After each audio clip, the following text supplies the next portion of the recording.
Everyone, welcome to ಶಾಂತ ಮಾರ್ಗ. ನಿಮ್ಮೆಲ್ಲರಿಗೂ ಶಾಂತ ಮಾರ್ಗ ಯೂಟ್ಯೂಬ್ ಚಾನೆಲ್ಗೆ ಸ್ವಾಗತ. ನಾನು ನಿಮ್ಮ ಭರತ್. UPSC CAPF ಅಲ್ಲಿ ಆಲ್ ಇಂಡಿಯಾ ರ್ಯಾಂಕ್ 208 ಪಡೆದಿದ್ದೀನಿ.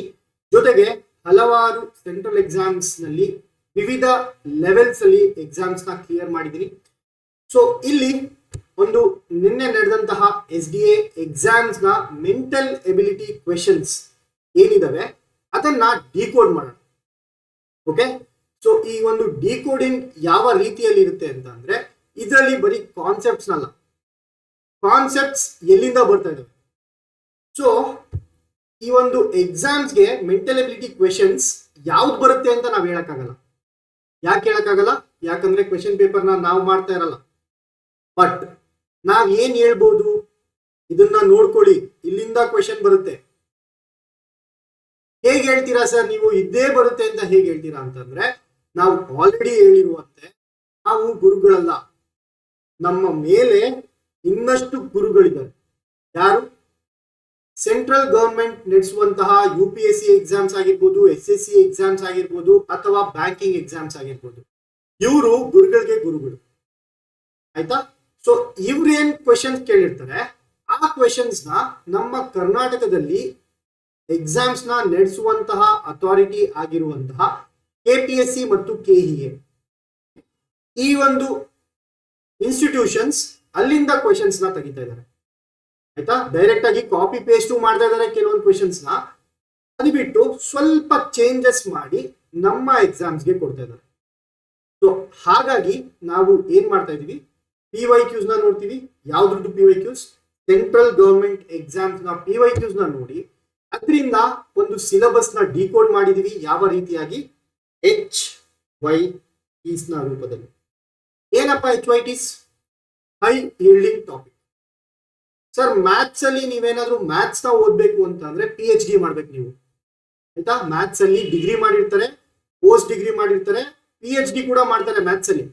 ಆದರೆ ನನ್ಗೆ ಎಕ್ಸಾಮ್ ಅಲ್ಲಿ ಪಾಸ್ ಮಾಡೋದಕ್ಕೆ ನನ್ಗೆ PhD ಡಿಗ್ರಿ ಬೇಡ, ನನ್ಗೆ ಬೇಕಾಗಿರುವಂತದ್ದು ಕಾಮನ್ ಸೆನ್ಸ್.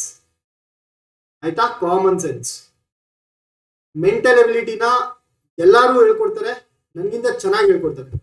ಆದರೆ ಸಿಲೆಬಸ್ ನ HYTs ನ ಮುಖಾಂತರ ಈ ಒಂದು ಪೋರ್ಷನ್ಸ್ ನ ನೋಡಿ, ಇಲ್ಲಿಂದ ಡೆಫಿನೆಟ್ಲಿ ಕ್ವೆಶನ್ ಬರುತ್ತೆ, ಈ ರೀತಿಯಾದಂತಹ ಕ್ವೆಶನ್ಸ್ ನ ಸಾಲ್ವ್ ಮಾಡಿ ಡೆಫಿನೆಟ್ಲಿ ಬರುತ್ತೆ ಅಂತ ಮೋಸ್ಟ್ ಪ್ರಾಬಬ್ಲಿ PYQs ನ ಮಾಡಿ HYTs ನ ಮಾಡೋದು ಶಾಂತ ಮಾರ್ಗದಲ್ಲಿ ಬಿಟ್ರೆ ಬೇರೆ ಎಲ್ಲೂ ಮಾಡಲ್ಲ. ಸೊ ಹಾಗಾಗಿ ಇಲ್ಲಿ ಒಂದು course mental ability crash course ಅಂತ. ಸೊ ಈ ಒಂದು mental ability crash course February 1ನೇ ತಾರೀಕಿಂದ ಶುರು ಆಗುತ್ತೆ. ಇದರಲ್ಲಿ ಯಾವ ರೀತಿ ನಾವು ಕ್ವೆಶನ್ಸ್ ನ ಆರಿಸ್ತೀವಿ ಪ್ರಾಕ್ಟೀಸ್ ಮಾಡೋದಕ್ಕೆ ಅಂತ ಇಲ್ಲಿ ನೋಡೋಣ. ಸೊ ಸ್ವಲ್ಪ ಎಕ್ಸಾಂಪಲ್ಸ್ ನ ಮುಖಾಂತರ ನಾನು ನಿಮ್ಗೆ ಹೇಳ್ತೀನಿ PYQs ನ ಮಹತ್ವ ಏನು ಅಂತ, PYQs ಮತ್ತೆ HYTs ನ ಮಹತ್ವ ಏನು ಅಂತ. ಒಂದು ಕ್ವೆಶನ್ ನೋಡಿ ಇಲ್ಲಿ, ಒಬ್ಬ ಮನುಷ್ಯನು ಕೆಲವು ಕಿತ್ತಳೆ ಹಣ್ಣುಗಳನ್ನು 30 ರೂಪಾಯಿಗೆ ಡಜನ್ ನಂತೆ ಖರೀದಿಸಿದನು ಮತ್ತು ಅಷ್ಟೇ ಸಂಖ್ಯೆಯ ಕಿತ್ತಳೆ ಹಣ್ಣುಗಳನ್ನು 25 ರೂಪಾಯಿಗೆ ಡಜನ್ ನಂತೆ ಖರೀದಿಸಿದನು.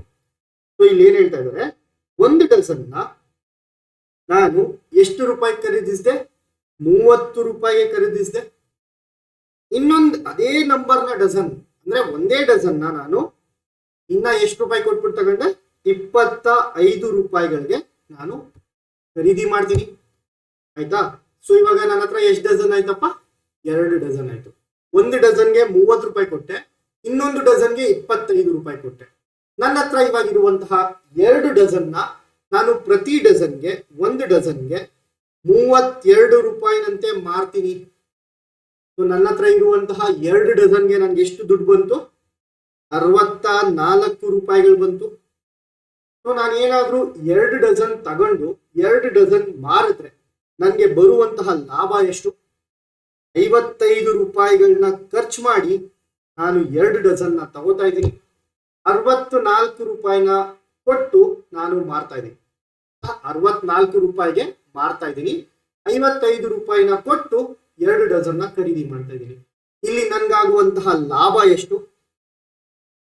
55 ರೂಪಾಯಿ ತಗೊಂಡೆ, 64 ರೂಪಾಯಿ ಮಾರ್ತೆ. ಸೊ ನನ್ ಲಾಭ ಎಷ್ಟಾಯ್ತು? 9 ರೂಪಾಯಿಗಳಾಯ್ತು. ಇದು ನನ್ನ ಪ್ರಕಾರ 9 ರೂಪಾಯಿ ಆಯ್ತು. ನಾನು ಎಷ್ಟು ಡಜನ್ ತಗೊಂಡ್ರೆ? 2 ಡಜನ್ ತಗೊಂಡ್ರೆ ಆದರೆ ನನಗೆ ಬರ್ತಾ ಇರುವಂತಹ ಲಾಭ ಕ್ವೆಶನ್ ನ ಪ್ರಕಾರ ಎಷ್ಟು? 270 ರೂಪಾಯಿಗಳು. ಸೊ 9 ರೂಪಾಯಿ ನನ್ನ ಪ್ರಕಾರ 9 ರೂಪಾಯಿ 270 ರೂಪಾಯಿಗೆ ಸಮ ಆದ್ರೆ ನನ್ಗೆ ಬರ್ತಾ ಇರುವಂತಹ 2 ಡಜನ್ನ ಸಮ ಎಷ್ಟು? ಸೊ 9ಕ್ಕೆ ನಾನು ಏನ್ ಮಾಡ್ತೀನಿ, ಇಂಟು 30 ಮಾಡ್ತೀನಿ 270 ಬರಕ್ಕೆ. ಅದೇ ರೀತಿ ಈ ಕಡೆ 2 ಡಜನ್ ಇರೋದ್ನ ಇಂಟು 30 ಮಾಡಿದ್ರೆ ಎಷ್ಟು ಡಜನ್ ಬಂತು? 60 ಡಜನ್ಗಳು ಬಂತು. ಎಷ್ಟು ಸ್ಟೆಪ್ಸ್ ಇದೆಯಪ್ಪ ಇದರಲ್ಲಿ? ನೋಡಿದ ತಕ್ಷಣ ಆನ್ಸರ್ ಮಾಡ್ಬೋದಲ್ವಾ? ಸೊ 55 ರೂಪಾಯಿ ಕೊಟ್ಟು ತಗೊಂಡೆ 2 ಡಜನ್ನ, 64 ರೂಪಾಯಿ ಕೊಟ್ಟು 64 ರೂಪಾಯಿ ತಗೊಂಡು 2 ಡಜನ್ನ ಮಾರ್ದೆ. ಸೊ ನನ್ಗೆ ಬರ್ತಾ ಇರುವಂತಹ ಲಾಭ ಎಷ್ಟು? 9 ರೂಪಾಯಿ. ನನ್ನ ಪ್ರಕಾರ ಕ್ವೆಶನ್ ನ ಪ್ರಕಾರ ಲಾಭ ಎಷ್ಟು? 270 ರೂಪಾಯಿ. ನನ್ನ 9 ರೂಪಾಯಿ 270 ರೂಪಾಯಿ ಆಗ್ಬೇಕಂದ್ರೆ ನಾನು ಯಾವ್ದ್ರಿಂದ ಗುಣಿಸ್ಬೇಕು? 30ರಿಂದ ಗುಣಿಸ್ಬೇಕು. ಅದೇ ರೀತಿ ದುಡ್ಡನ್ನ 30 ರೂಪಾಯಿಂದ ಗುಣಿಸಿದಾಗ ಈ ಕಡೆ ಡಜನ್ನ ಕೂಡ 30ರಿಂದ ಗುಣಿಸಿದಾಗ ನನ್ಗೆ ಆನ್ಸರ್ ಎಷ್ಟು ಬಂತು? 60 ಡಜನ್ಗಳು ಬರುತ್ತೆ. ಇಷ್ಟು ಸಿಂಪಲ್ ಆದಂತಹ ಕಾನ್ಸೆಪ್ಟ್. ಬಟ್ ನೀವು ಇದನ್ನ ಯಾವ ರೀತಿ ಪ್ರಾಕ್ಟೀಸ್ ಮಾಡ್ಬೇಕು? ಎಕ್ಸಾಮ್ ಹಾಲ್ ಅಲ್ಲಿ ಕುತ್ಕೊಂಡು ಇದನ್ನ ನೋಡಿದ್ರೆ ನಿಜವಾಗ್ಲೂ ಭಯ ಆಗುತ್ತೆ ಈ ಕ್ವೆಶನ್. ಆದರೆ ಪ್ರಾಕ್ಟೀಸ್ ಮಾಡ್ತಾ PYQs ನ ಪ್ರಾಕ್ಟೀಸ್ ಮಾಡಿದ್ರೆ ಇಲ್ಲಿ ನೋಡಿ ಇದೇ ರೀತಿಯಾದಂತಹ question same to same SSC ಮತ್ತೆ RRB ಎಕ್ಸಾಮ್ಗಳ ಹಾಟ್ ಫೇವರೇಟ್ ಟಾಪಿಕ್ ಸೇಮ್ ಇದೆ ನೋಡಿ. A man buys some oranges at ₹10 per dozen and the same number of oranges at ₹8 per dozen. He sold all oranges at ₹11 per dozen and made a profit of ₹120. Find the total number of oranges he bought. Same to same question. ಇದು SSC ಮತ್ತೆ RRB ಅಲ್ಲಿ 2024ರಲ್ಲಿ ನಡೆದಂತಹ question 2026ರಲ್ಲಿ ನಮ್ಮ ಕರ್ನಾಟಕದ KEA exam ನ SDA exam ಅಲ್ಲಿ ಬಂದಿದೆ. Okay, so ನಾನು ಏನ್ ಹೇಳಕ್ ಪ್ರಯತ್ನ ಪಡ್ತಾ ಇದ್ದೀನಿ, ಪ್ರಾಫಿಟ್ ಅಂಡ್ ಲಾಸ್ ಸರ್ ಯಾರು ಬೇಕಾದ್ರೂ ಟೀಚ್ ಮಾಡ್ತಾರೆ, ಅದಕ್ಕೆ ನಾವು ಬೇಕಾಗಿಲ್ಲ. ನಿಮ್ ಫ್ರೆಂಡ್ ನ ಕೂರಿಸ್ಕೊಂಡು ಪ್ರಾಫಿಟ್ ಅಂಡ್ ಲಾಸ್ ಹೇಳ್ಕೊಡು ಅಂತ ಅಂದ್ರೆ ಹೇಳ್ಕೊಡ್ತಾರೆ. ಆದರೆ ಪ್ರಾಫಿಟ್ ಅಂಡ್ ಲಾಸ್ ಅಲ್ಲಿ ಯಾವ ಪ್ರಾಬ್ಲಮ್ಸ್ ನ ಸಾಲ್ವ್ ಮಾಡಬೇಕು ಇದನ್ನ ನಾವು ಹೇಳ್ಕೊಡ್ತೀವಿ. ಓಕೆ, ಯಾವುದರಿಂದ ಹೇಳ್ಕೊಡ್ತಿದೀವಿ? ಯಾಕೆ ಇಷ್ಟು ಕಾನ್ಫಿಡೆಂಟ್ ಆಗಿ ಮಾತಾಡ್ತಾ ಇದೀನಿ ನಾನು? ಬಿಕಾಸ್ 10 ವರ್ಷಗಳ PYQs, ಅದು ಕರ್ನಾಟಕದ PYQs, SSC, UPSC ಅಲ್ಲಿ ಹಲವಾರು ಎಕ್ಸಾಮ್ಸ್ ಇದಾವೆ. ಸಿವಿಲ್ ಸರ್ವಿಸಸ್ ನ CSAT ಆಗಿರ್ಬೋದು, ಅಥವಾ CAPF ಅಲ್ಲಿ ಕೇಳುವಂತಹ ಮೆಂಟಲ್ ಎಬಿಲಿಟಿ ಆಗಿರ್ಬೋದು, EPFO ದಲ್ಲಿ ಕೇಳುವಂತಹ ಮೆಂಟಲ್ ಎಬಿಲಿಟಿ ಆಗಿರ್ಬೋದು, ಬ್ಯಾಂಕಿಂಗ್ ಎಕ್ಸಾಮ್ಸ್ ಆಗಿರ್ಬೋದು, RRB ಎಕ್ಸಾಮ್ಸ್ ಆಗಿರ್ಬೋದು. ಸೊ ಇವೆಲ್ಲದರ PYQs ನ ತೆಗೆದು ಅನಲೈಸ್ ಮಾಡಿ, ಸರ್ ಪ್ರಾಫಿಟ್ ಅಂಡ್ ಲಾಸ್ ಅಲ್ಲಿ ಈ ಟಾಪಿಕ್ ಓದಿ ಸರ್, ಈ ರೀತಿಯಾದಂತಹ ಕ್ವೆಶನ್ಸ್ ನ ಸಾಲ್ವ್ ಮಾಡಿ ಸರ್, ಪ್ರಾಕ್ಟೀಸ್ ಮಾಡಿ ಸರ್ ಅಂತ ಅಂದ್ರೆ ಕರ್ನಾಟಕದಲ್ಲಿ ನೆಕ್ಸ್ಟ್ ಅದೇ ರೀತಿಯಾದಂತಹ ಪ್ರಾಬ್ಲಮ್ಸ್ ಬರಬೇಕು, ಬಂದೇ ಬರುತ್ತೆ. ಆಯ್ತಾ? So this is way we make a difference. ಅದರಿಂದ ನಾವು ಮಾಡ್ತಾ ಇರುವಂತಹ ಡಿಫರೆನ್ಸ್ ಅಲ್ಲ ಇದು, HYTs ಮಾಡ್ತಾ ಇರುವಂತಹ ಡಿಫರೆನ್ಸ್, ಹೈ ಯೀಲ್ಡಿಂಗ್ ಟಾಪಿಕ್ಸ್. ಓಕೆ, ಇನ್ನೊಂದು ಎಕ್ಸಾಂಪಲ್ ಕೊಡ್ತೀನಿ ನಿಮ್ಗೆ. ಇಲ್ಲಿದೆ ನೋಡಿ, the metro fair in a city consist of fixed fair together with the fair for the distance covered. ಏನ್ ಹೇಳ್ತಿದ್ದಾರೆ ಸರ್? ಮೆಂಟಲ್ ಎಬಿಲಿಟಿಯಲ್ಲಿ ಇನ್ನೊಂದು ಮುಖ್ಯ ಪಾತ್ರ ವಹಿಸೋದು ಏನ್ ಗೊತ್ತಾ? ಕ್ವೆಶನ್ ಇಂಗ್ಲಿಷ್ ಅಲ್ಲಿ ಇರುತ್ತೆ ಅಥವಾ ಕನ್ನಡದಲ್ಲಿ ಇರುತ್ತೆ. ಇದನ್ನ ನಾವು ಮ್ಯಾಥ್ಸ್ಗೆ ಪರಿವರ್ತಿಸ್ಕೋಬೇಕು. ಆಯ್ತಾ? ಮ್ಯಾಥ್ಸ್ ಪ್ರಾಬ್ಲಮ್ ಕೊಟ್ರೆ ಈಸಿ, ಇಂಗ್ಲಿಷ್ ಅಲ್ಲಿ ಪ್ರಾಬ್ಲಮ್ ಕೊಟ್ರೆ ಅಥವಾ ಕನ್ನಡದಲ್ಲಿ ಪ್ರಾಬ್ಲಮ್ ಕೊಟ್ರೆ ಮೊದಲನೇ ಹೆಜ್ಜೆ ಯಾವುದು? ಕೊಟ್ಟಿರುವಂತಹ ಕ್ವೆಶನ್ ನ ಪ್ರಾಬ್ಲಮ್ ಆಗಿ ನಾವು ಮಾಡ್ಕೊಳ್ಳುವಂಥದ್ದು ಮೊದಲನೇ ಹೆಜ್ಜೆ. ಸೊ ಅದಕ್ಕೆ ಕ್ವೆಶನ್ ನ ಅರ್ಥ ಮಾಡ್ಕೊಳ್ಳೋದು ಬಹಳ ಮುಖ್ಯವಾಗುತ್ತೆ. ಇಲ್ಲಿ ಏನ್ ಕೊಟ್ಟಿದ್ದಾರೆ? ಒಂದು ಮೆಟ್ರೋ ಇದೆ, ನಮ್ಮ ಬೆಂಗಳೂರು ಮೆಟ್ರೋ ಅನ್ಕೊಳ್ಳೋಣ ಎಕ್ಸಾಂಪಲ್. ಅಲ್ಲಿ ಒಂದು ಫಿಕ್ಸ್ಡ್ ಫೇರ್ ಇರುತ್ತೆ F ಅನ್ಕೊಳ್ಳೋಣ. ಇನ್ನೊಂದು ಪ್ರತಿ ಡಿಸ್ಟೆನ್ಸ್ಗೆ, ಪ್ರತಿ ಕಿಲೋಮೀಟರ್ಗೆ ಇಷ್ಟು ರೂಪಾಯಿ ಅಂತ ಇರುತ್ತೆ. ಮೋರ್ ಕಾಮನ್ ಎಕ್ಸಾಂಪಲ್ ಏನಂತ? ಆಟೋದಲ್ಲಿ ಓಡಾಡಿರ್ತೀರಾ, ಆಟೋದಲ್ಲಿ ಮಿನಿಮಮ್ 2 ಕಿಲೋಮೀಟರ್ ಇಷ್ಟಿದೆ, ಅದಾದ್ಮೇಲೆ ಪ್ರತಿ ಕಿಲೋಮೀಟರ್ಗೂ ಇಷ್ಟಾಗುತ್ತೆ ಅನ್ನೋದು ಇರುತ್ತಲ್ವಾ? ಅದೇ ರೀತಿಯಾದಂತಹ ಕಾನ್ಸೆಪ್ಟ್. ಓಕೆ, ಸೊ ಇವಾಗ ಮೆಟ್ರೋದಲ್ಲಿ ಏನ್ ಹೇಳ್ತಿದ್ದಾರೆ? ಮೆಟ್ರೋ ಗೇಟ್ ನ ದಾಟಿದ ತಕ್ಷಣ ನಾನು ಏನ್ ಕೊಡ್ಬೇಕು? ಫಿಕ್ಸ್ಡ್ ಪ್ರೈಸ್ ಕೊಡ್ಬೇಕು. ನೀನು ಹೋಗು ಬಿಡು, ಫಿಕ್ಸ್ಡ್ ಪ್ರೈಸ್ ಕೊಡ್ಲೇಬೇಕು. ಫಿಕ್ಸ್ಡ್ ಫೇರ್, ನಿಗದಿತ ದರ. ಇದರ ಜೊತೆಗೆ ಪ್ರತಿ ಕಿಲೋಮೀಟರ್ಗೆ ₹D ನ ಕೊಡ್ಬೇಕು. ಆಯ್ತಾ? ಇದು ನನ್ನ ಮೊದಲನೇ statement. For a distance of 5 kilometres, 5 kilometre ನಾನೇನಾದ್ರೂ ಪ್ರಯಾಣಿಸ್ಬೇಕಂದ್ರೆ ನಾನು ಎಷ್ಟು ರೂಪಾಯಿನ ಕೊಡ್ಬೇಕಾಗುತ್ತೆ? ನಾನು ₹70 ಕೊಡ್ಬೇಕಾಗುತ್ತೆ. ಅದೇ ಮೆಟ್ರೋದಲ್ಲಿ ನಾನೇನಾದ್ರೂ 8 ಕಿಲೋಮೀಟರ್ ಪ್ರಯಾಣಿಸ್ಬೇಕಂದ್ರೆ ನಾನು ಎಷ್ಟು ರೂಪಾಯಿ ಕೊಡ್ಬೇಕಾಗತ್ತೆ? ₹106 ಕೊಡ್ಬೇಕಾಗುತ್ತೆ. ಮೊದಲನೇದಾಗಿ ನಾವು ಅಕಾಡೆಮಿಕ್ ಅಪ್ರೋಚ್ ಅಲ್ಲಿ ಸಾಲ್ವ್ ಮಾಡೋಣ. ಕೇಳ್ತಾ ಇರುವಂತಹ ಕ್ವೆಶನ್ ಏನು? 20 ಕಿಲೋಮೀಟರ್ಗೆ ಎಷ್ಟು ರೂಪಾಯಿ ಆಗುತ್ತೆ? ಸೊ ಇದನ್ನ ಕೇಳ್ತಾ ಇದ್ದಾರೆ. ಒಂದು ಅಕಾಡೆಮಿಕ್ ಅಪ್ರೋಚ್ ನಲ್ಲಿ ಸಾಲ್ವ್ ಮಾಡೋಣ. ಇದನ್ನ ಯಾವ ರೀತಿ ಸಾಲ್ವ್ ಮಾಡ್ತೀನಿ? 5 ಕಿಲೋಮೀಟರ್ ಹೋಗ್ಬೇಕಂದ್ರೆ ಮೆಟ್ರೋದಲ್ಲಿ ಮೆಟ್ರೋ ಗೇಟ್ ದಾಟಿದ ತಕ್ಷಣ ನಾನು ₹F ಕೊಡ್ಬೇಕು. ಜೊತೆಗೆ ಪ್ರತಿ ಕಿಲೋಮೀಟರ್ಗೆ ₹D ಅಂದ್ರೆ 5 ಕಿಲೋಮೀಟರ್, 1 ಕಿಲೋಮೀಟರ್ಗೆ ₹D ಅಂದ್ರೆ 5 ಕಿಲೋಮೀಟರ್ಗೆ ಎಷ್ಟಾಗುತ್ತೆ? ₹5D. So F plus 5D is equal to ನಾನು ಎಷ್ಟನ್ನು ದುಡ್ಡು ಕೊಟ್ಟಿದ್ದೀನಿ? ₹70 ಕೊಟ್ಟಿದ್ದೀನಿ 5 ಕಿಲೋಮೀಟರ್ಗೆ. 8 ಕಿಲೋಮೀಟರ್ ಹೋಗ್ಬೇಕಂದ್ರೆ ಒಂದು ನಿಗದಿತ ದರ ಇರುತ್ತೆ, ಫಿಕ್ಸ್ಡ್ ಪ್ರೈಸ್ F ಅನ್ಕೊಂಡಿದೀವಲ್ವಾ, ಪ್ಲಸ್ 1 ಕಿಲೋಮೀಟರ್ಗೆ ₹D ಅಂತ ಅಂದ್ರೆ 8 ಕಿಲೋಮೀಟರ್ಗೆ ಎಷ್ಟಾಯ್ತಪ್ಪ? ₹8D. Easy, simple. 8D is equal to ನಾನು ಎಷ್ಟು ರೂಪಾಯಿ ಕೊಟ್ಟೆ? ₹106 ಕೊಟ್ಟೆ. ಸೊ ಇವೆರಡನ್ನು ಸಬ್ಟ್ರಾಕ್ಷನ್ ಮಾಡ್ತೀನಿ. ಇವೆರಡನ್ನ ನಾವು ಸೈಮಲ್ಟೇನಿಯಸ್ ಈಕ್ವೇಶನ್ ಅಂತ ಕರಿತೀವಿ. ಇದ್ರ ಬಗ್ಗೆ ಎಲ್ಲ ತಲೆ ಕೆಡ್ಸ್ಕೋಬೇಡಿ. ಸೈಮಲ್ಟೇನಿಯಸ್ ಈಕ್ವೇಶನ್ ಅದು ಇದು ಎಲ್ಲ ಸರ್ ನಿಮ್ಗೆ ಆನ್ಸರ್ ಹೋದ್ರೆ ಸಾಕು. ಆಯ್ತಾ? ಸೈಮಲ್ಟೇನಿಯಸ್ ಈಕ್ವೇಶನ್ ಏನಾದ್ರೂ ಕರ್ಕೊಳ್ಳಿ ಅವರು. ಇದನ್ನ ಸಬ್ಟ್ರಾಕ್ಟ್ ಮಾಡಿದಾಗ ನಾನು ಪ್ಲಸ್ ಇರುವಂತದ್ದು ಮೈನಸ್ ಆಗುತ್ತೆ, ಪ್ಲಸ್ ಇರುವಂತದ್ದು ಮೈನಸ್ ಆಗುತ್ತೆ. F ಮೈನಸ್ F ಕ್ಯಾನ್ಸಲ್ ಆಯ್ತು. 5D ಮೈನಸ್ 8D ಎಷ್ಟಾಯ್ತಪ್ಪ? -3D is equal to 70 minus 106 ಎಷ್ಟಾಯ್ತು? ₹36 ಸೊ ಮೈನಸ್ ಮೈನಸ್ ಕ್ಯಾನ್ಸಲ್ ಆಗುತ್ತೆ. 3 1s 3 12s. ಸೊ 1 ಕಿಲೋಮೀಟರ್ಗೆ ನಾನು ಎಷ್ಟು ದುಡ್ಡು ಕೊಡ್ಬೇಕು? ₹12 ದುಡ್ಡು ಕೊಡ್ಬೇಕು. ನಾನಿವಾಗ 20 ಕಿಲೋಮೀಟರ್ ಓಡಾಡ್ಬೇಕು ಮೆಟ್ರೋದಲ್ಲಿ. ಅದಕ್ಕಿಂತ ಮುಂಚೆ 5 ಕಿಲೋಮೀಟರ್ ಓಡಾಡೋದಕ್ಕೆ ₹70 ಕೊಟ್ಟಿದ್ದೀನಲ್ವಾ, ಅದಕ್ಕೆ ಈಕ್ವಲ್ ಮಾಡ್ಕೊಳ್ಳೋಣ. 1 ಕಿಲೋಮೀಟರ್ಗೆ ₹12 ಅಂದ್ರೆ 5 ಕಿಲೋಮೀಟರ್ಗೆ ಎಷ್ಟಾಯ್ತು? 12 × 5 12 5 60 ಆದ್ರೆ ನಾನು ಕೊಡ್ತಾ ಇರುವಂತಹ ದರ ಎಷ್ಟು? ₹70. ಹಾಗಾದ್ರೆ ನನ್ನ ನಿಗದಿತ ದರ ಏನಾಯ್ತು? ₹10 ಸೊ ನನ್ನ ಫಿಕ್ಸ್ಡ್ ಪ್ರೈಸ್ ಏನಾಯ್ತು? ₹10 ಆಯ್ತು. ಸೊ ಇವಾಗ 20 ಕಿಲೋಮೀಟರ್ ಓಡಾಡಕ್ಕೆ ನಾನು ನಿಗದಿತ ದರ ಕೊಡ್ಬೇಕು, ಜೊತೆಗೆ ಪ್ರತಿ ಕಿಲೋಮೀಟರ್ಗೆ ಇಷ್ಟು ಅಂತ ಕೊಡ್ಬೇಕು. ನನ್ನ ನಿಗದಿತ ದರ ಎಷ್ಟು? ₹10. ಜೊತೆಗೆ 20 ಕಿಲೋಮೀಟರ್ ಓಡಾಡೋದಕ್ಕೆ 1 ಕಿಲೋಮೀಟರ್ಗೆ ₹12 ಅಂತ ಅಂದ್ರೆ 20 ಕಿಲೋಮೀಟರ್ಗೆ ಎಷ್ಟಾಯ್ತು? ₹240 ಸೊ ಟೋಟಲ್ ಮಾಡಿದಾಗ ನನಗೆ ₹250 ಬಂತು. ಇದೇನಪ್ಪ? ಇದು ಪ್ಯೂರ್ ಅಕಾಡೆಮಿಕಲ್ ಅಪ್ರೋಚ್. ನಾನು ಕಾಂಪಿಟೇಟಿವ್ ಎಕ್ಸಾಮ್ ಅಲ್ಲಿ ಕೂತ್ಕೊಂಡು ಎಕ್ಸ್ ಹಾಕೊಂಡು F ಮೈನಸ್ F ಮಾಡ್ಕೊಂಡು ಇದೆಲ್ಲ ಮಾಡಬೇಕಾ? ಖಂಡಿತ ಇಲ್ಲ. ಏನ್ ಮಾಡ್ತೀನಿ ನೋಡಿ, 8 ಕಿಲೋಮೀಟರ್ಗೆ ಎಷ್ಟು ಕೊಟ್ಟೆ? ₹70 ಕೊಟ್ಟೆ. ಅದೇ 8 ಕಿಲೋಮೀಟರ್ಗೆ ಎಷ್ಟು ಕೊಟ್ಟೆ? ₹106 ಕೊಟ್ಟೆ. ಸರ್ 5 ಕಿಲೋಮೀಟರ್ಗೆ 70, 8 ಕಿಲೋಮೀಟರ್ಗೆ 106. ಹಾಗಾದ್ರೆ ನಾನು 3 ಕಿಲೋಮೀಟರ್ಗೆ ಎಷ್ಟು ಕೊಟ್ಟೆ ಸರ್? ₹36. ₹70 5 ಕಿಲೋಮೀಟರ್ ಆಗೈತದೆ, ₹106 8 ಕಿಲೋಮೀಟರ್ಗೆ ಆಗುತ್ತೆ. ಸೊ ಈ 3 ಕಿಲೋಮೀಟರ್ ನಾನು ಎಷ್ಟು ಜಾಸ್ತಿ ಕೊಟ್ಟಂಗಾಯ್ತು? ₹36. ಹಾಗಾದ್ರೆ 3 ಕಿಲೋಮೀಟರ್ಗೆ ₹36 ಅಂದ್ರೆ 3 1 3 12. 1 ಕಿಲೋಮೀಟರ್ಗೆ ಎಷ್ಟಾಯ್ತು? ₹12 ಆಯ್ತು.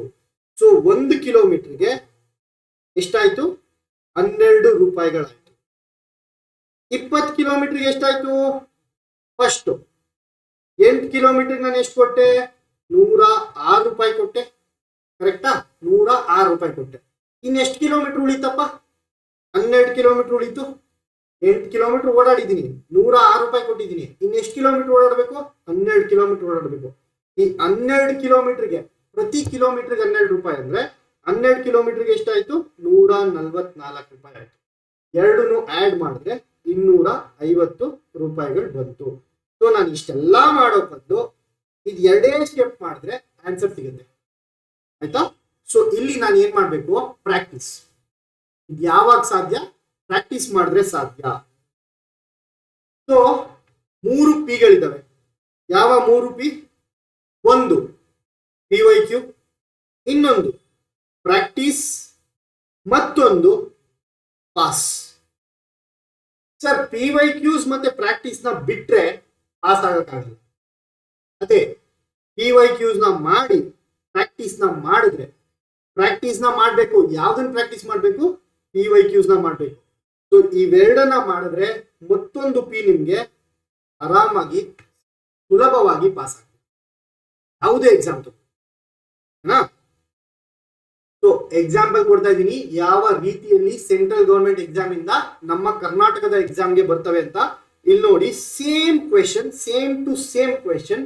ಇಲ್ಲಿ the taxi charge in a city consists of fixed charge together with the charge for the distance covered. For a distance of 8 km, the charge paid is 111 rupees. So 8 ಕಿಲೋಮೀಟರ್ಗೆ 111 ರೂಪಾಯಿ ಆಗ್ತಿದೆ. 12 ಕಿಲೋಮೀಟರ್ಗೆ 159 ರೂಪಾಯಿ ಆಗ್ತಿದೆ. ಹಾಗಾದ್ರೆ what are the fixed charges and charge per kilometre? ಈ ರೀತಿಯಾಗಿ question ನ ಕೇಳಿದರೆ ಯಾವುದರಲ್ಲಿ SSCಯ ಹಾಟ್ ಫೇವ್ರೆಟ್ ಟಾಪಿಕ್ ಅಂತಾನೆ ಹೇಳ್ಬೋದು. ಓಕೆ, SSCಯ ಫೇವ್ರೆಟ್ ಟಾಪಿಕ್ ಅಲ್ಲಿ ಇಲ್ಲಿ ಟ್ಯಾಕ್ಸಿ ಅಂತ ಕೊಟ್ಟಿದ್ದಾರೆ, ಬಟ್ ನಮ್ಮದ್ರಲ್ಲಿ ಮೆಟ್ರೋ ಅಂತ ಕೊಟ್ಟಿದಾರಪ್ಪ. ಅಷ್ಟೇ ಡಿಫ್ರೆನ್ಸ್. ಅದು ಬಿಟ್ರೆ ಸೇಮ್ ಕಾನ್ಸೆಪ್ಟ್. ನೀವೇನಾದ್ರೂ PYQs ಮಾಡ್ಬೇಕಾದ್ರೆ ಈ ಒಂದು ಪ್ರಾಬ್ಲಮ್ ನ ಸಾಲ್ವ್ ಮಾಡಿದಿದ್ರೆ SDA ಎಕ್ಸಾಮ್ ಅಲ್ಲಿ ಕುತ್ಕೊಂಡು ಎಷ್ಟು ನಿಮಿಷ ಬೇಕಿತ್ತು ಇದನ್ನ ಮಾಡಕ್ಕೆ?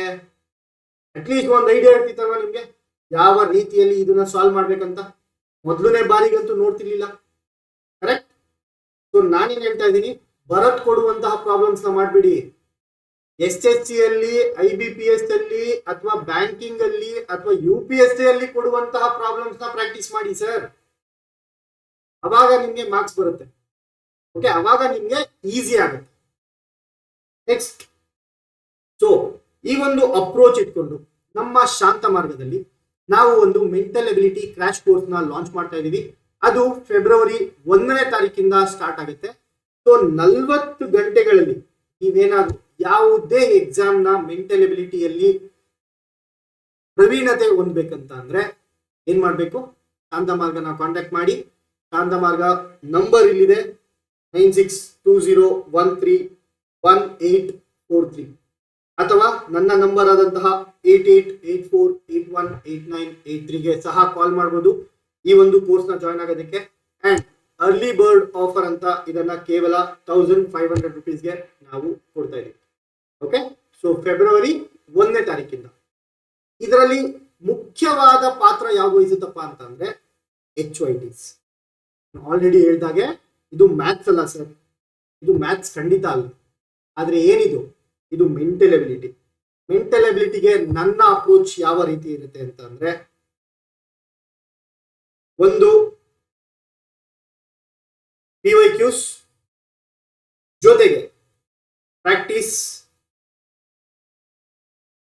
ಇದೆರಡು ಯಾವುದರ ಮೆಥಡ್ ಯಾವುದು?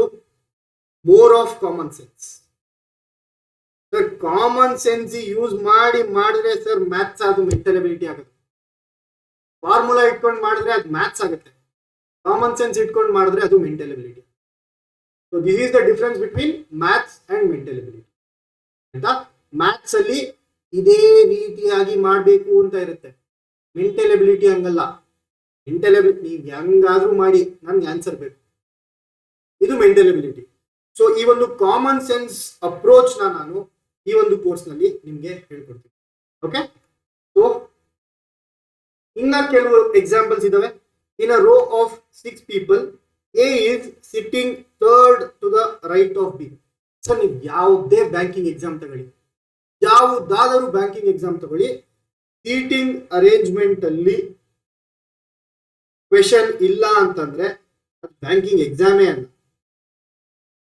ಓಕೆ, ಸೀಟಿಂಗ್ ಅರೇಂಜ್ಮೆಂಟ್ ಅಲ್ಲಿ ಬಂದೇ ಬರುತ್ತೆ ಕ್ವೆಶನ್. ಸೊ ಯಾವ್ದ್ರಲ್ಲಿ ಬರುತ್ತಿದ್ದು, ರೀಸನಿಂಗ್ ಅನ್ನುವಂತಹ ಸೆಕ್ಷನ್ ಅಲ್ಲಿ ಸೀಟಿಂಗ್ ಅರೇಂಜ್ಮೆಂಟ್ ಅನ್ನುವಂತಹ ಟಾಪಿಕ್ ಮೇಲೆ ಈ ಒಂದು ಪ್ರಾಬ್ಲಮ್ ಬಂದಿರುತ್ತೆ. ಸೊ ಯಾವುದೇ ಬ್ಯಾಂಕಿಂಗ್ ಎಕ್ಸಾಮ್ ಅಲ್ಲಿ ಸೀಟಿಂಗ್ ಅರೇಂಜ್ಮೆಂಟ್ ಅಲ್ಲಿ ಕ್ವೆಶನ್ ಇಲ್ದಿರಾ ಬ್ಯಾಂಕಿಂಗ್ ಎಕ್ಸಾಮೇ ಇಲ್ಲ. ಆಯ್ತಾ? ಕ್ವೆಶನ್ ನೋಡಿ, A is sitting third to the right of B and fourth to the right of C. D is sitting on the immediate left of A and immediate right of B. F is sitting on the immediate right of A. Who is sitting at the extreme left end? ನನಗೆ last ನಲ್ಲಿ left ಅಲ್ಲಿ ಯಾರಿದ್ದಾರೆ ಅನ್ನೋದು ಬೇಕು. ಆಯ್ತಾ? So ಇವಾಗ ಕನ್ನಡದಲ್ಲಿ solve ಮಾಡೋಣ ಈ ಪ್ರಾಬ್ಲಮ್ನ. 6 ಜನರ ಒಂದು ಸಾಲಿನಲ್ಲಿ ಎ ಯು ಬಿ ನ ಬಲಕ್ಕೆ 3ನೇ ಸ್ಥಾನದಲ್ಲಿದ್ದಾನೆ. ಹಾಗಾದರೆ ಬಿ ಇದ್ದಾನೆ, ಬಿ ನ ಬಲಕ್ಕೆ. ಸೊ ಬಿ ಏನಾದ್ರೂ ಈ ಕಡೆ ನೋಡ್ತಾ ಇದ್ರೆ, ಎಲ್ಲೂ ನೋಡ್ತಿಲ್ಲ ಅಂತ ಕೊಟ್ಟಾಗ ನಾವು ನಾರ್ತ್ ಕಡೆ ನೋಡ್ತಾ ಇದ್ದಾನೆ ಅಂತ ಅನ್ಕೋಬೇಕು, ಅಸ್ಯೂಮ್ ಮಾಡ್ಕೋಬೇಕು. ಆಯ್ತಾ? ಸೀಟಿಂಗ್ ಅರೇಂಜ್ಮೆಂಟ್ ಅಲ್ಲಿ ಒಂದು ರೂಲ್ ಇದೆ. ಸೊ ಬಿ ನ ಬಲ ಯಾವುದು? ಈ ಕಡೆ ಆಗತ್ತೆ. ಸೊ ಬಿ ನ ಬಲದ 3ನೇ ಕುರ್ಚಿಯಲ್ಲಿ ಯಾರು ಕೂರ್ತಿರ್ತಾರೆ? ಎ ಕೂರ್ತಿರ್ತಾರೆ. ಬಲಕ್ಕೆ 3ನೇ ಸ್ಥಾನ, ಇದು 1ನೇ ಸ್ಥಾನ, ಇದು 2ನೇ ಸ್ಥಾನ, ಇದು 3ನೇ ಸ್ಥಾನ. ಮತ್ತು ಸಿ ನ ಬಲಕ್ಕೆ 4ನೇ ಸ್ಥಾನದಲ್ಲಿದ್ದಾನೆ. ಸಿ ಇಂದ 4ನೇ ಸ್ಥಾನದಲ್ಲಿದ್ದಾನೆ ಅಂದ್ರೆ ಬಿಗೆ ಇಮಿಡಿಯೇಟ್ ಲೆಫ್ಟ್ ಆಗಿರ್ಬೇಕು, ಬಿ ನ ಎಡಗಡೆ ಇರ್ಬೇಕು. ಸಿ ಇಲ್ಲಿರ್ತಾನೆ, ಎ ಎಲ್ಲಿರ್ತಾನೆ? ಸಿಗೆ 4ನೇವನು, 1 2 3 4, ಬಿಗೆ 3ನೇವನು, 1 2 3. ಸಿಂಪಲ್. ಡಿ ಯು ಎ ನ ತಕ್ಷಣದ ಎಡಪಕ್ಕದಲ್ಲಿದ್ದು, ಅಂದ್ರೆ ಡಿ ಎಲ್ಲಿದ್ದಾನೆ? ಎ ನ ಎಡಕ್ಕಿದ್ದಾನೆ. ಸೊ ಡಿ ನ ನಾನು ಇಲ್ಲಿ ಬರ್ಕೊಂತೀನಿ. ಇ ನ ತಕ್ಷಣದ ಬಲ ಪಕ್ಕದಲ್ಲಿದ್ದಾನೆ. ಓಕೆ, ಡಿ ಯು ಎ ನ ಎಡದಲ್ಲಿದ್ದಾನೆ ಮತ್ತೆ ಇಗೆ ಬಲದಲ್ಲಿದ್ದಾನೆ. ಆಯ್ತಾ? ಮುಗ್ದೆ ಹೋಯ್ತು problem. A B C D E, ಇನ್ನೊಬ್ಬ ಎಫ್ ಇಲ್ಲೇ ಬರ್ಬೇಕು. ಸೊ ನನ್ ಕೇಳಿರುವಂತಹ ಕ್ವೆಶನ್ ಏನು? ಲಾಸ್ಟ್ ಲೆಫ್ಟ್ ಅಲ್ಲಿ ಸಾಲಿನ ಸಂಪೂರ್ಣ ಎಡ ತುದಿಯಲ್ಲಿ ಯಾರು ಕೂತಿದ್ದಾರೆ? ಯಾರು ಕೂತಿದ್ದಾರಪ್ಪ? ಸಿಂಪಲ್ ಆಗಿ ಆಪ್ಷನ್ ಸಿ ಅಂತಾನೆ ಹಾಕ್ಬೋದು. 3ನೇ ಆಪ್ಷನ್ ಸಿ ಸರಿಯಾದ ಉತ್ತರ ಆಗಿರುತ್ತೆ. ಸೊ ಇಲ್ಲಿ ನೋಡಿ ಕ್ವೆಶನ್ ಯಾವ ರೀತಿಯಲ್ಲಿ. ನಾನು ಅವಾಗಿಂದ ಏನ್ ಹೇಳ್ತಾ ಇದ್ದೀನಿ, SSC CPO Tier 1 previous paper ಯಾವಾಗ ಆಗಿರೋದು ಅಂತ ಹಾಕಿದ್ದಾರೆ ನೋಡಿ, 3rd July 2017. Not only SSC CPO, banking ಯಾವುದೇ ಎಕ್ಸಾಮ್ ತಗೊಳ್ಳಿ ಅದರಲ್ಲಿ ಸೀಟಿಂಗ್ ಅರೇಂಜ್ಮೆಂಟ್ ಕ್ವೆಶನ್ ಬಂದೇ ಬರುತ್ತೆ. ಓಕೆ, ಆ ರೀತಿಯಾಗಿ ನೀವು ಸಾಲ್ವ್ ಮಾಡಬೇಕು. 6 people are sitting in a row. A is sitting towards immediate left of B and immediate right of C. C is sitting to the immediate right of F. E is immediate right of E. Who is to the left of F? Then which 2 people are sitting in the center? Same question solve ಮಾಡಬೇಕು ಈ ತರ ಹಿಂಗ್ ಮಾಡಿ. Okay, so ಹಾಗಾಗಿ PYQs ತುಂಬಾ important ಆಗುತ್ತೆ. ಇನ್ನೊಂದು question ನ ಸಾಲ್ವ್ ಮಾಡೋಣ. ತ್ರಿಭುಜದ ಕೋನಗಳು 3:2:7 ಅನುಪಾತದಲ್ಲಿದ್ದರೆ ಆ ತ್ರಿಭುಜದ ಕೋನಗಳು. ಸೊ ಇದು ರೇಷಿಯೋಗೆ ಸಂಬಂಧಪಟ್ಟಿರುವಂತಹ ಕ್ವೆಶನ್ ಆಗಿರುತ್ತೆ. ಕರೆಕ್ಟ್ ಅಲ್ವಾ? ರೇಷಿಯೋಗೆ ಸಂಬಂಧಪಟ್ಟಿರುವಂತಹ ಕ್ವೆಶನ್. ಸೊ ಏನ್ ಕೊಟ್ಟಿದ್ದಾರೆ? ಒಂದು ಟ್ರಯಾಂಗಲ್ ಇರುತ್ತೆ. ಆ ಟ್ರಯಾಂಗಲ್ ನ ಕೋನಗಳು, ತ್ರಿಭುಜ ಅಂದ್ರೆ ಟ್ರಯಾಂಗಲ್, ಆ ತ್ರಿಭುಜದ ಕೋನಗಳು ಆಂಗಲ್ಸ್, 3 ಆಂಗಲ್ ಇರುತ್ತಲ್ವಾ ಟ್ರಯಾಂಗಲ್ ಅಲ್ಲಿ, ಅದನ್ನ ಎಷ್ಟಂತ ಕೊಟ್ಟಿದ್ದಾರೆ? ಒಂದು 3x, ಇನ್ನೊಂದು 2x, ಇನ್ನೊಂದು 7x ಅಂತ ಕೊಟ್ಟಿದ್ದಾರೆ. ಸರ್ ಎಲ್ಲರಿಗೂ ಗೊತ್ತು ಟ್ರಯಾಂಗಲ್ ನ ಕೋನಗಳ ಸಂಖ್ಯೆ ಎಷ್ಟು ಬರಬೇಕು? ಎಲ್ಲಾನು ಆಡ್ ಮಾಡಿದಾಗ, ಎಲ್ಲಾ ಕೋನಗಳನ್ನು ಆಡ್ ಮಾಡಿದಾಗ ಟ್ರಯಾಂಗಲ್ ಅಲ್ಲಿ ನನಗೆ 180 ಡಿಗ್ರಿ ಬರಬೇಕು. ಓಕೆ, ಈ ಎಲ್ಲಾ ಆಂಗಲ್ಸ್ ನ ಆಡ್ ಮಾಡಿದ್ರೆ ನನಗೆ 180 ಡಿಗ್ರಿ ಬರಬೇಕು. ಹಾಗಾದ್ರೆ 3x + 2x + 7x ಏನಾಯ್ತು? 180 ಡಿಗ್ರಿಗಳಾಯ್ತು. 7 + 2 9, 9 + 3 12. 12x ಏನಾಯ್ತು? 180 ಡಿಗ್ರೀಸ್ ಆಯ್ತು. 12 1 12, 1 12, 6 ಕ್ಯಾರಿ, 5 60. ಸೊ 1x ಏನಾಯ್ತು? 15 ಡಿಗ್ರಿ ಆಯ್ತು. ಹಾಗಾದ್ರೆ ನನಗೆ ಬೇಕಾಗಿರುವಂತಹ 3x ನ ವ್ಯಾಲ್ಯೂ ಎಷ್ಟು? 1 15ಕ್ಕೆ ಸಮ ಅಂದ್ರೆ 3 45 ಡಿಗ್ರಿಗೆ ಸಮ ಆಗುತ್ತೆ. ಎಲ್ಲಿದೆ 45 ಡಿಗ್ರಿ ನೋಡಿ, ಇದು ಒಂದೇ ಆಪ್ಷನ್ ಅಲ್ಲಿ 45 ಡಿಗ್ರಿ ಆಗಿರೋದ್ರಿಂದ ಇದು ಸರಿಯಾದ ಉತ್ತರ ಆಗುತ್ತೆ. ಇನ್ನ ಎರಡು ನೋಡೋಣ. 1:15 ಸಮ ಅಂದ್ರೆ 2 ಎಷ್ಟಕ್ಕೆ ಸಮ ಅಪ್ಪ? 30ಕ್ಕೆ ಸಮ ಆಗುತ್ತೆ. 1:15 ಸಮ ಅಂದ್ರೆ 7 ಎಷ್ಟಕ್ಕೆ ಸಮ ಆಗುತ್ತೆ? 105 ಡಿಗ್ರಿಗೆ ಸಮ ಆಗುತ್ತೆ. ಇಷ್ಟು ಸಿಂಪಲ್ ಪ್ರಾಬ್ಲಮ್ ನ KA ಪೇಪರ್ ಅಲ್ಲಿ ಕೊಟ್ಟಿದೆ. ಆಯ್ತಾ? ನೋಡಿದ್ರೆ ಸಾಲ್ವ್ ಮಾಡುವಂತಹ ಕ್ವೆಶನ್ಸ್ ಗಳನ್ನ. ಆದರೆ ನಮ್ಮ ಕರ್ನಾಟಕದ ಹುಡುಗರು ಏನ್ ಮಾಡ್ತಾರೆ, ಸಮಯನ ವ್ಯರ್ಥ ಮಾಡ್ಕೊಂಡ್ಬಿಡ್ತಾರೆ ಮೆಂಟಲ್ ಅಬಿಲಿಟಿಯಲ್ಲಿ. ಸೊ ಹಾಗಾಗಿ ನಾನು ಹೇಳುವುದೇನಂದ್ರೆ, ಮೆಂಟಲ್ ಅಬಿಲಿಟಿನ ಯಾವತ್ತೂ ಸಮಯನ ಉಳಿಸೋದಕ್ಕೆ ಬಳಸ್ಕೋಬೇಕು, ಸಮಯನ ವ್ಯರ್ಥ ಮಾಡ್ಕೊಳ್ಳೋದಕ್ಕಲ್ಲ. ಯಾವಾಗ ಮೆಂಟಲ್ ಅಬಿಲಿಟಿಯಲ್ಲಿ ಸಮಯನ ಉಳಿಸ್ತೀರಲ್ವಾ ಅವತ್ತು ನೀವು ಪಾಸ್ ಆಗ್ತೀರ. ಆಯ್ತಾ? ಸೊ ಮೆಂಟಲ್ ಎಬಿಲಿಟಿನ ಸಮಯ ಉಳಿಸೋದಕ್ಕೆ ಬಳಸ್ಕೊಳ್ಳಿ, ಸಮಯನ ವ್ಯರ್ಥ ಮಾಡ್ಕೊಳ್ಳೋದಕ್ಕಲ್ಲ. ಓಕೆ, ಸುಮಾರಷ್ಟು ಜನ ಹೇಳ್ತಾ ಇದ್ರು ಸರ್ ನಂದು ಮೆಂಟಲ್ ಎಬಿಲಿಟಿಯಲ್ಲಿ ಸಾಕಷ್ಟು ರಾಂಗ್ ಆಯ್ತು ಅಂತ. ಯಾಕೆ? Because of lack of practice ಅಥವಾ PYQs ನ ಮಾಡದೇ ಇರುವುದು. ಎರಡೇ ಕಾರಣ ಇರುತ್ತೆ. ಒಂದು, ಸರಿ ನಿಮ್ಗೆ ಕಾನ್ಸೆಪ್ಟ್ ಗೊತ್ತಿದೆ. ಸೊ ಇದು ನೋಡಿ, HSC CHS ಅಲ್ಲಿ ಕೇಳಿದಂತಹ question, if angles of a triangle are in the ratio 2:3:4, find the value of each angle. Same question ಅವೇನಪ್ಪ? 2:3:2:7 ಕೊಟ್ಟಿದ್ರು, ಇಲ್ಲಿ 2:3:4 ಕೊಟ್ಟಿದ್ರು. ರೇಷಿಯೋ ಎಲ್ಲರೂ ಹೇಳ್ಕೊಡ್ತಾರೆ ಸರ್, ಹೀಗೆ ಇದೇ ರೇಷಿಯೋ, ಈ ತರ ಮಾಡಿ 3 ಭಾಗ ಇರ್ತವೆ, 2 ಭಾಗ ಇರ್ತವೆ, 7 ಭಾಗ ಇರ್ತವೆ, ಎರಡನ್ನೂ ಕೂಡಿಸಿ 180 ಡಿಗ್ರಿ ಬರ್ತವೆ. ಬಟ್ ಇದೇ ಪ್ರಾಬ್ಲಮ್ ನ ಪ್ರಾಕ್ಟೀಸ್ ಮಾಡಿ ಅಂತ ಹೇಳೋರು ಯಾರು? PYQs. ಸೊ PYQs ನ ನೋಡಿ HYTs ನ ಮಾಡೆಲ್ಸ್ ಮೇಲೆ ಟೀಚ್ ಮಾಡುವಂತಹ ಕೋರ್ಸ್ ಯಾವುದು? ಶಾಂತ ಮಾರ್ಗದಲ್ಲಿರುವಂತಹ mental ability crash course. So ಯಾರೆಲ್ಲ ಜಾಯ್ನ್ ಆಗಬೇಕು, ನಮ್ಮ ಶಾಂತ ಮಾರ್ಗ ಕಾಂಟ್ಯಾಕ್ಟ್ ಮಾಡ್ಬೋದು. Okay, so thank you so much and have a nice day.